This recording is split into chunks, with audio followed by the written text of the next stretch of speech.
The following was originally published in 2018, and while I stand by the critiques of The Last Jedi I make, I deeply regret any direct personal attacks I make against Rian Johnson, Kathleen Kennedy, or any other employee of Lucasfilm. Those comments were made in anger and frustration, and I will do a separate video about that after this series. So, last night I saw Avengers Infinity War. But I wrote this introduction yesterday, so as I write it, I haven't really seen it. So what I can say is that it was really, really awesome unless it sucked. And I can't believe they killed that character or those characters unless they didn't kill anyone. That movie was really a movie. It was really good or not good, and you should definitely either see it or not, depending on if it's great or if it sucked.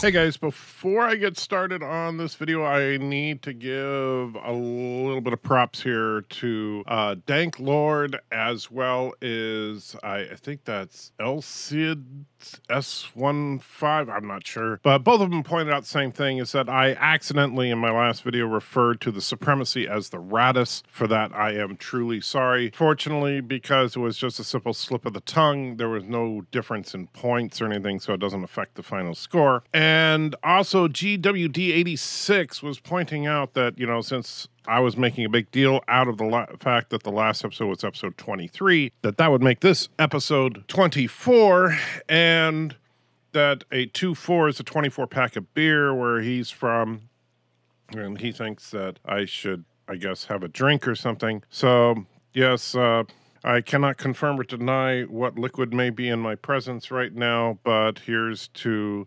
I don't know, Holdo? No, I don't know. How about Captain Dummy? Captain Dummy, we miss you, buddy. All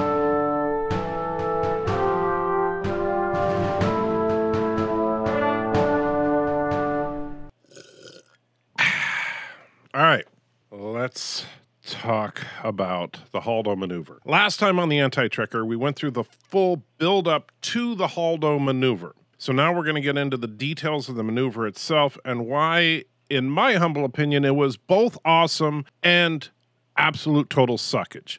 It was the coolest moment in this film, and yet kind of one of the worst moments in Star Wars as a whole. So first of all, let's talk about some of the good. The editing here, just before the ram takes place, is awesome. The quick cuts from the bridge of the Raddus to the bridge of the Supremacy to the throne room to the hangar deck, back to the Raddus, back to the hangar deck to the lightsaber, cutting to the actual hyperspace jump.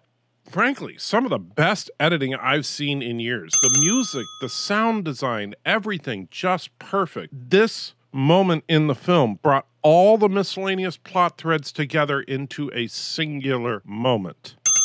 It's absolutely mesmerizing. Bravo, Rian Johnson. I absolutely have to give credit where credit is due. Beginning of my review, I believe I mentioned that Rian Johnson, from a technical perspective, is an excellent filmmaker. This is absolute proof of that. Because if you look at this scene as a whole, it is just so perfect. The cut to silence, the noir style of the impact itself, the different angles that we see the impact from, it's beautiful. It is absolutely gorgeous. And on top of all that, this is something we've never seen before and something interesting. And that just kind of adds icing to the cake. It's not all just good, but great aspects to the scene. In short, from a pure filmmaker's perspective, this scene is absolute gold. Now let's talk about the not so good. The thing that undercuts the incredibleness of this scene the most is the lack of dramatic tension. The thing that undercuts the dramatic tension of this scene more than anything else is the lack of any kind of emotional connection to what is actually going on. Holdo was an absolute dick to Poe for no reason, and then all of a sudden she's a hero. So I don't care about Holdo. Hux is an incompetent, bumbling idiot who is kind of just played for comedy relief throughout this film, so I don't care about Hux. Rey was set up to possibly turn to the dark side, but then she just doesn't, and she still, to this point, faces no significant challenge. She doesn't have any real personality. She's just kind of there. So again, I don't care.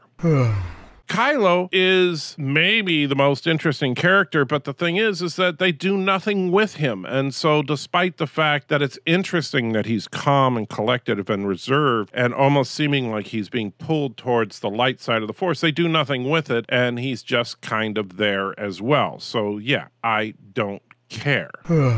Captain Phasma? Wait. She was even still alive? And last time we saw her, they were saying they were going to shove her down the garbage chute on Starkiller Base. But apparently, somehow, she got off of Starkiller Base and shows up here 2 seconds before this. So, again, don't care. Finally, we have Finn and Rose. You know, those two self-righteous jerks who injured and killed hundreds of innocent civilians on Canto Bight. Yeah, don't care. So, as much as this scene looked awesome, it had zero emotional value to the story, because the story itself has zero emotional value, which is not even an accident, since it seems that Rian Johnson is trying to make it out that there is no good or evil. And so let me ask you, and this is an absolute serious question to the defenders of this film that like that Rian Johnson is kind of trying to subvert the whole good-evil thing from Star Wars. If there is no good or evil, then why should I cheer for the deaths of thousands of First Order employees if the First Order is not evil? I would be more than happy to hear an explanation for that one. So that's kind of the meh, not so good stuff. Let's talk about, there's a couple of pretty bad things about this. And I will admit that some of this stuff has been talked about ad nauseum before on other YouTube channels. I apologize, but I said this was going to be a comprehensive review, and so I can't just ignore it because other people have talked about it. So let's talk about the obvious. If hyperspace jumps can be used this way, why didn't the Rebels simply hyperspace ram a Mon Calamari ship into the Death Star? Are you seriously going to suggest that nobody in the history of this galaxy far, far away has ever thought of this before? And in fact, what was even the point of the battle at the beginning of this very film? Why not simply convert one of their X-Wings into a robotic ship so that it will hyperspace right into the Dreadnought? And while you're at it, convert a few more ships to ram the Star Destroyers. In fact, if hyperspace ramming works this well, capital ships should be completely obsolete, as they're just giant, easy targets. And before you say something like, well, it would be too expensive to waste all those hyperdrive engines. They could not possibly afford to do that. Think that. well, I would say that the only problem with that is that it's demonstrably false. For example, at the Battle of Yavin 4 from the first Star Wars film, the Rebels sent 30 ships, X-Wings and Y-Wings. If I remember correctly, some 28 of those 30 ships were destroyed. Or maybe 27. I think it was Luke, Wedge, and like one Y-Wing survived or something. And that being said, every single one of those ships had a hyperdrive engine in it. If they had simply taken one fighter and did a hyperspace run straight for the core of the Death Star, their losses would have been one hyperdrive engine as opposed to 27. Now, before you suggest... Well, not all small ships have hyperdrives. Well, that's true. Not all small ships have hyperdrives, but apparently every ship that the Rebels had did, because in Return of the Jedi, we saw the frigates, the cruiser, the Millennium Falcon, a wing of X-Wings, Y-Wings, A-Wings, and B-Wings, all individually making hyperspace jumps. So yeah, this little maneuver proves that every strategist for the Rebellion, the Republic, and the Resistance are complete and utter idiots. Because all you have to do is convert your fighters into robotic ships to take out the enemy capital ships. Now, I know some people are also thinking that, well, what about the whole problem? You know, the Raddus is this large, massive ship to take out the Supremacy. You don't have an unlimited supply of big cruisers to just ram. And that's where the simple physics comes into it. And there are other channels that have done this. I'm not going to get into too much detail on it. However, if you're accelerating to near or at the speed of light, trust me, the mass of a fighter is plenty to take down something like the Supremacy, especially since you could target a specific area. You just target their reactor and bam, the whole ship goes up. We know that from Star Wars tech, that apparently everything has some kind of big reactor in the middle of it that if you take out, it blows up the whole ball of wax here, including, of course, Death Stars. Now, there's also the little problem that hyperspace is not normal space. Thus, a physical collision for a ship traveling at what they refer to as light speed and something in normal space should not be possible. However, I'm not going to add any points for that because I think that really the problem here is just that Rian Johnson is a fucking idiot. And I can come up with an explanation myself that would fit all the on-screen canon.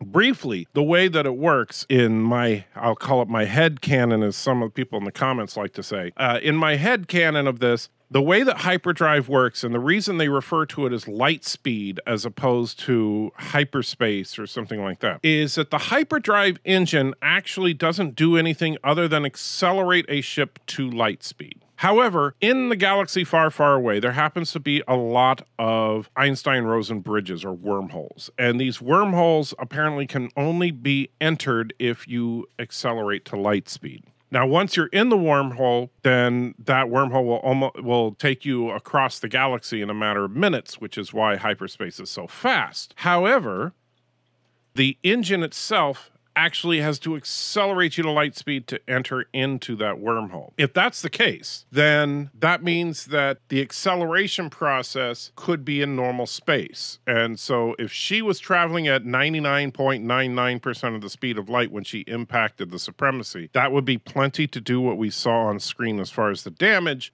However, it would solve the problem of her dropping into another dimension if the hyperdrive engine doesn't actually open up a gateway to another dimension as much as just accelerate the ship to where it can enter into this other dimension. That's just, and I know there are some nerds and geeks out there that read all the books and stuff. The problem is that most of that stuff is not canon anyway, and they've never really gotten into how hyperdrive works on screen. And frankly, it's not that big a deal to me, but I know some people get really worked up over that particular issue. I would be more upset about it if this were a Star Trek thing where there is more information on how warp drive works as opposed to hyperspace. Quite frankly, in the realm of Star Wars, most of the technology is synonymous with magic. It just works because it works, and they don't bother to explain how it works. Next up, we're going to talk about a fairly simple and yet, in my opinion, laughable continuity issue.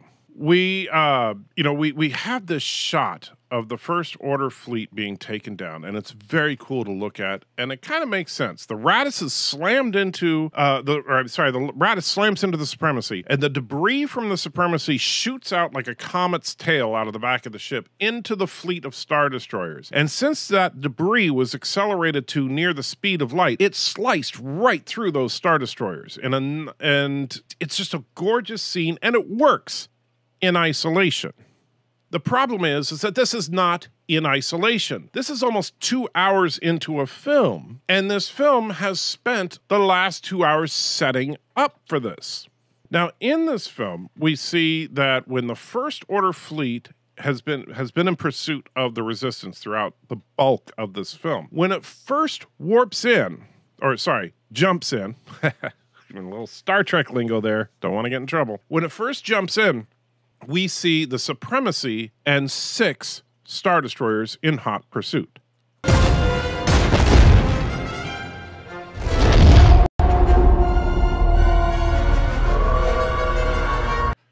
Yes, they show a total of 7 ships jump in.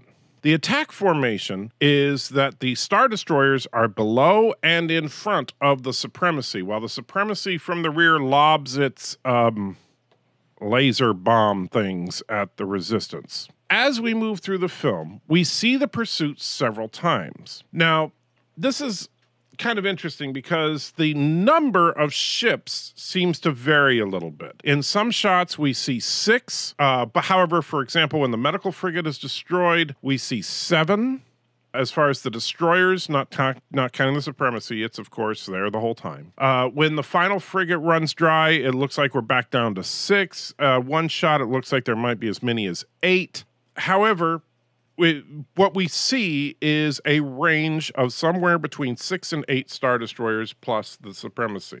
Now, I'm not going to rag on the film for the fact that it seems like the number of Star Destroyers fluctuated by about 2. I'm actually okay with that because it's easy enough to explain away that a couple of the ships jumped in or out throughout the 18 hours of the chase, either to do routine business for the First Order or, well, it wouldn't explain why they didn't jump ahead of the Resistance fleet and just cut them off and do it that way, but whatever. The one thing, however, that is completely consistent throughout the film, and you can see in all the shots that I've been showing you of the different cuts of the pursuit, is that the destroyers are always in the same formation. They are below and ahead of the Supremacy. Until now. All of a sudden, the entire fleet is directly behind the Supremacy, and instead of being below, it's at about the same elevational plane as the Supremacy. So apparently the entire First Order fleet literally just lined up behind the Supremacy so the Holdo could inflict maximum damage. But wait, there's more! We see at least 7 Star Destroyers taken out by Holdo. So, the entire fleet has been wiped out, right? Wrong! Because no, there are at least 5 Star Destroyers that survived. We can clearly see in this shot from above that there are 5 Star Destroyers not affected by Holdo's attack. So of course, they move in to destroy the transports, except that they don't. They do nothing. They sit there for the rest of the film and do nothing. They...